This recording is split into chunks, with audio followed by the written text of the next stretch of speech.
ఇది కదా ఆఫర్ అంటే ఇప్పుడు ఎంత కొంటే అంత ఫ్రీ. VRA fine silver jewellery Jubilee Hills check post Hyderabad. నమస్కారం, వెల్కమ్ టు సుమన్ టీవీ. నేను గీతాంజలి. ప్రస్తుతం మనతో పాటు భారతీ శంకరపీఠం వ్యవస్థాపకులు, ప్రముఖ ఆధ్యాత్మికవేత్త, బ్రహ్మశ్రీ అన్నవరపు తిరుపతి మూర్తి అవధాని గురువు గారు ఉన్నారు. వారితో మాట్లాడదాం. గురుగారు నమస్కారం అండి. ఓం శ్రీ మహాగణాధిపతయే నమః. హోలీ మనం చాలా చక్కగా జరుపుకుంటాం. హోలీ అయితే పౌర్ణిమ చాలా విశేషం అని అంటారు కదా. ఈ ఫాల్గుణ మాసంలో వచ్చినటువంటి హోలీ పౌర్ణిమ ఎటువంటి విశేషంతో కూడుకున్నది? ఎందుకంటే నక్షత్రాల బట్టి కూడా ఆ రోజు ఇంకా ఇంకా వైశిష్ట్యం కలిగినవి ఉంటాయి కాబట్టి. దాంతో పాటుగా హోలీ అసలు ఎలా జరుపుకోవాలని చాలా మందికి తెలియదండి. ఇప్పుడు సాధారణంగా ఆట అదొకటి తెలుసు, రంగులు చల్లుకోవటము, స్వీట్లు తినడం, ఇట్లా ఇక్కడ వరకే సెలబ్రేట్ చేసుకోవడం వరకే. అది ఆఫీసుల్లోనైనా ఇళ్ల దగ్గర అయినా ఎక్కడైనా సరే. కానీ ఒక్కసారి దైవికంగా వచ్చేటప్పటికి అసలు ఆ రోజున ఎలా ఉండాలి, ఏమేమి పూజలు చేయాలి, ఎలాంటి ఏమైనా పరిహారాలు ఏమైనా చేసుకోవచ్చు, ఆ రోజుని ఎలా అద్భుతంగా మార్చుకోవచ్చు? పౌర్ణమి అనేటువంటిది మనకు 2 రోజులు వచ్చిందమ్మా. 2 రోజుల గురువారం శుక్రవారం. రాత్రి గల పౌర్ణమి గురువారము, సూర్యోదయ పౌర్ణమి శుక్రవారము. అయితే చరిత్రలో నిలిచిపోయేటువంటి రోజుగా కూడా అది ఉందండి. అంత విశేషం. ఆ రోజు పూర్వాషాఢ నక్షత్రం, పూర్వ ఫల్గుని అంటారు నక్షత్రం. శుక్ర మహర్దశలో జన్మించినటువంటి జాతకులు, ఇంకొక మాట చెప్పాలంటే మేషరాశి, సింహరాశి, ధనస్సు రాశి, ఈ 3 నక్షత్రాల రాశుల వారు 8 నెలల నుంచి పడుతున్నటువంటి అగచాట్లకు స్వస్తి పలుకుతారు. వీళ్ళ జీవితంలో ఎంతమంది నమ్ముతారో తెలియదు కానివ్వండి, 8 అంటే లాస్ట్ జూన్ నుంచి దినదిన గండం 100 ఏళ్ళ ఆయుష్. ప్రతి ఒక్క దాంట్లో నేనున్నాను ముందుకెళ్తారు. ఏది రిటర్న్స్ రాదు. ఇవాళ మనం ఏదైనా ₹1 పెట్టుబడి పెడితే రేపు ఎల్లుండో మనకు ఆ రూపాయి వస్తుందని పెట్టుబడి పెట్టేస్తారు. యువతల వాళ్ళు ఆగరు, అవతల నుంచి రావు. పెట్టుబడి వడ్డీలు పెరుగుతూ ఉంటాయి. మానసికంగా, మెంటల్గా, శారీరకంగా, ఆర్థికంగా వీళ్ళ పడ్డటువంటి స్ట్రెస్ చాలా దారుణమైంది. ఇంకా మేషరాశి వారికి అయితే అనారోగ్య లక్షణాలు బాగా వచ్చుంటాయి. వీళ్ళు మానసికంగా కుళ్ళిపోతూ ఉంటారు. నేనంటే అది జరగలేదు అని చెప్పి లోపల చాలా స్ట్రెస్కి గురవటం, దీనివల్ల అనారోగ్యాలు బాగా వచ్చి నా జీవితం ఇంకా ఏంటి, రేపొద్దు నేను ఆత్మహత్య చేసుకోవడమైనటువంటి పొజిషన్ కూడా వెళ్ళి ఉండాలండి ఖచ్చితంగా. ఈ 8 నెలల్లో, అంటే జూన్ నుంచి ఇవాళ వరకు జరిగిన దాంట్లో ఖచ్చితంగా. దానికి తోడు గురుబలం కూడా చాలా తక్కువ అవటం. గురుబలం ఉంటే చాలా అధికమైన స్టేజ్కి వెళ్తారు. గురుబలం కూడా తక్కువ ఉండటం వలన భరణి, బొబ్బ, పూర్వాషాఢ, మేషరాశి, సింహరాశి, ధనుస్సు రాశి, ఈ 3 జీవన్మరణ సమస్యతో పోరాడుతున్నారండి ప్రజెంట్. ఈ 3 రాశుల వారికి సంపూర్ణ విముక్తి అనేటువంటిది రేపు పౌర్ణమితో అవుతుందమ్మా. ఇన్ని నెలల నుంచి ఏ టార్చరు, ఎంత మెంటల్గా కష్టపడుతున్నప్పటికీ కూడా ఆ పడేటువంటి కష్టాన్ని చూడకుండా, మీకోసం ఏ ప్రయత్నం చేస్తున్నా దేన్ని పట్టించుకోకుండా, అది చెయ్యలేదు, ఇది చేయలేదు, ఇంకా నువ్వేదో చెయ్యలేదు అనేటువంటి దాని మీద మనిషిని కుళ్ళపొడిచి స్వతహాగా వీళ్ళు చాలా జాలి హృదయం అండి. ఎదుటి మనిషి బాధపడుతున్నాడేమో అనిపిస్తే ముందే వాళ్ళు బాధపడకుండా రకరకాల ప్రయత్నాలుగా వాళ్ళు సంతోషపెట్టేటువంటి ప్రయత్నాలు ఉండేటువంటి ఆ మనస్సుని కాస్త చేస్తే రేపటికి 2 అనేటువంటి స్థితికి తీసుకొచ్చేసారు జనాలు. చేస్తే రేపటికి 2, ఎవరు చావడు, నువ్వు చావా, నేను చావన, వాడు చావడా అనేటువంటి అలాంటి స్థితికి ఈ జనాలు తీసుకొచ్చేసారు. అంటే అంత ఎంతో ఇంతటి సహృదయులు ఉండరు అన్నటువంటి వాళ్ళని కూడా ఇంత రాటి మనుషుల అన్నట్టుగా ఆ జనాలందరూ కూడా చేసేటువంటి చర్యలకి ఆ మనుషులు ఇలా మారిపోయే స్టేజ్కి వచ్చారు. కానీ భగవంతుడు అనేవాడు ఒకడు ఉన్నాడమ్మా. ఈ పౌర్ణమికి వాళ్ళు చేయవలసిన చిన్న పరిహారం ఒకటి చేసుకోగలిగితే ఇప్పటివరకు ఉన్నటువంటి అన్ని రకాల దోషాల నుంచి బయటపడి, ఎవరు నువ్వు అని వాళ్ళని కించపరిచిన వాళ్ళని ట్రారా అని పిలిచే పొజిషన్కి వెళ్తారు. కొన్ని యోగాలు కొంత సమయంలో వస్తాయమ్మా. ఆ వచ్చినప్పుడు ఆ యోగాన్ని వీళ్ళు క్యాచ్ చేసుకోగలిగారా ఇక దైవాధీనం జగత్సర్వం అన్నట్టుగా మొత్తం వీళ్ళ చేతిలో ఉంటుంది. వీళ్ళ 3కి కూడా కాల త్రికాలాలు ఎందుకు కూడా వీళ్ళు చెప్పిందే శాసనం. చెప్పిందే చట్టం అనేటువంటి పొజిషన్కి వెళ్ళేటువంటి సమయం చాలా తక్కువ సమయంలో ఉంది. దాన్ని వాళ్ళు పట్టుకోవటమా వదులుకోవటం అనేటువంటిది వాళ్ళ కర్మ ప్రారంభం, మనం ఏం చేయలేం.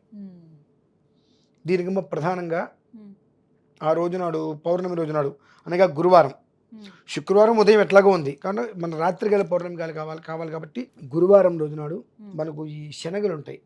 మంగళవారం మనకు నోములు ఇచ్చే శనగలు, ఆ శనగల్ని నానబెట్టి రాత్రికి నానబెట్టి ఉదయానికి నానిన తర్వాత వాటిని తీసి 160 శనగలు సూది దారంతో మాల గుచ్చి మీ ఇంట్లో దక్షిణామూర్తి యొక్క ఫోటో, స్వామివారి ఫోటో దక్షిణానికి చూస్తూ ఉంటాడు ఆయన, ఫోటో ఉంటే ఆ ఫోటోకి ఆ దండ పెట్టండి. 2 చక్కటి శివలింగం తెచ్చుకొని, లేదంటే ఒక గుడికైనా సరే, గుళ్ళోకి అయితే కనుక వాళ్ళకి చేయమని చెప్పాలి. మీ ఇంట్లో అయితే కనుక ఇంత శివలింగమైనా తెచ్చుకొని పెట్టుకొని ఈ 160 శనగ గింజల్ని ఇంకొక మాల గుచ్చి దానికి 2గా చుట్టేసేసి వడమాల ఈ యొక్క మిగిలిన 16 వడలు తయారు చేసి ఆయన మెడలో వేయాలమ్మ. సాయంత్రం టైంలో వేసిన తర్వాత కొంచెం సమయం దాటిన తర్వాత ఈ బృహస్పతికి దక్షిణామూర్తి వీరిద్దరు కూడా గురుస్థానం. సదసస్పతిమద్భుతం ప్రియమింద్రస్య కామ్యం శనిం మేధామయాశిషం అనేటువంటిది మన మనస్సులో ఏ విధమైనటువంటి కోరికతో ఇన్ని రోజుల నుంచి సావలేక బ్రతకలేక అరకత్తరలో పోకచెక్కలాగా ఎవరికి సమాధానం చెప్పలేక ఇంట్లో మౌనంగా ఉండలేక మనం చేసేటువంటి వాటికి ఇంటా బయట రకరకాల అవమానాలు పడుతున్నప్పటికీ కూడా ఒక్కరోజు మనదవుతుంది అనేటువంటి ఆ రోజు మనది కావాలంటే మనం ఇవాళ జాగ్రత్తగా ఉండాలి, ఓర్పుగా ఉండాలనే ఉద్దేశంతో ఇంతకాలంగా ఓర్పు వహించి వచ్చినటువంటి ఆ రోజు నాదవ్వాలనేటువంటిది ఏదైతే కోరిక ఉందో ఆ కోరిక నెరవేరే రోజు వస్తుంది.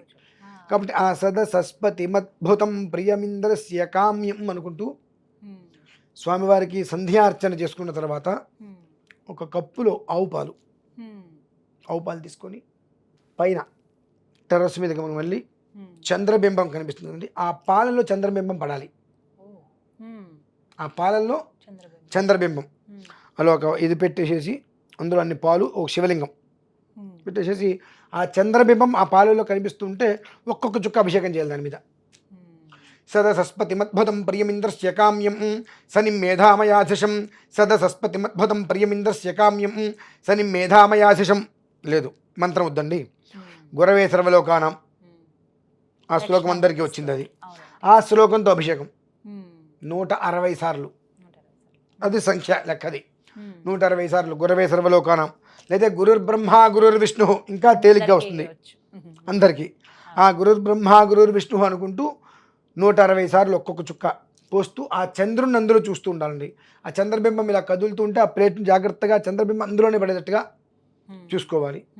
చూసుకుని అభిషేకం పూర్తయిన తర్వాత అంత పాయసం ఆ చంద్రుడికి నివేదన పెట్టేసిన తర్వాత ఆ అందులో నుంచి ఆ శివలింగాన్ని అవి తీసేసి ఆ పాలని తీర్థంలాగా తీసుకొని ప్రసాదం తినటం. సాయంత్రం అర్చన, మధ్యరాత్రి ఆ చంద్రబింబం పడేటట్టుగా ఈ 2 అర్చనలు వాళ్ళు చేసుకోవాలమ్మా. ఖచ్చితంగా చేసుకోగలిగితే వాళ్ళకి ఇన్ని నెలలుగా పట్టినటువంటి పీడ ఏదైతే కనుక దుర్దోషాలు ఆవహించి లేదు మొత్తం ఇవాళ మనం ప్రాజెక్ట్ వర్క్ తీసుకున్నాం, చివరి వరకు అయిపోయింది. ఈ రాత్రి తెల్లవారింది అంటే మొత్తం ఆ వర్క్ అనేటువంటిది మన చేతిలో పడుతుంది. 100 మందికి జీతాలు ఇచ్చేస్తాం, ఇంకో 100 మందికి జీతాలు ఇవ్వడానికి మన దగ్గర డబ్బు ఉంటుంది. ఆ పొజిషన్ తెల్లవారేటప్పటికి సింపుల్గా ఇవాళ కాదయ్య అంటారు. ఎంత నరకం అండి అది. ఇదేదో వస్తుందని చెప్పి వాళ్ళ దగ్గర వీళ్ళ దగ్గర అయిన వాళ్ళ దగ్గర కాని వాళ్ళ దగ్గర అందరి దగ్గర అప్పులు తీసుకొచ్చేసేసి అన్నీ పెట్టుబడులు పెట్టేసేసి ఓకే అయిపోయింది అయి మనం మిస్టేక్ అక్కడ అయిపోయింది. ఆ పదం అయింది ఓకే అయిపోయింది అనేప్పటికి తెల్లారేటప్పటికి కారణం ఏంటంటే ఏం లేదు, నీ గ్రహ స్థితి ప్రభావం అయిపోయింది. అట్లా ఇటువంటివి వచ్చి ఆత్మహత్య చేసుకొని చనిపోతే కుటుంబం మీదకి ఎక్కడొస్తారన్న భయంతో కూడా ప్రాణత్యాగం చేసుకోలేని వాళ్ళు చాలామంది ఉన్నారమ్మా. ఈ 3 రాశుల్లోనే ప్రధానంగా ఇప్పటివరకు అనుభవించేటువంటి కష్టాల నుంచి పరిపూర్ణంగా నిలిచి గట్టెక్కేటువంటి స్థితి భగవంతుడు వాళ్ళకి ఇచ్చారు. కాబట్టి ఆ పౌర్ణమిని మాత్రం ఏ పరిస్థితులలో వదులుకోకుండా మేషరాశి, సింహరాశి, ఉమ్, ధనుస్సు రాశి, ఉమ్, ఈ 3 రాశుల వారు ఖచ్చితంగా ఆ విధానాన్ని అనుసరించగలిగారా ఉమ్, అక్కడి నుంచి 16 సంవత్సరాల పాటు వాళ్ళు పట్టిందే బంగారం అమ్మ.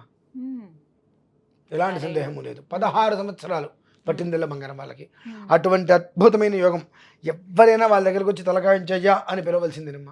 ఆ యోగం అయితే కనుక భగవంతుడు పరిపూర్ణంగా ఇవ్వబోతున్నాడు. ఉమ్, దానికి కూడా ఉమ్, ఆ యోగాన్ని మనం పుచ్చుకోవడానికి కూడా మనకి విఘ్నాలు వస్తాయమ్మా.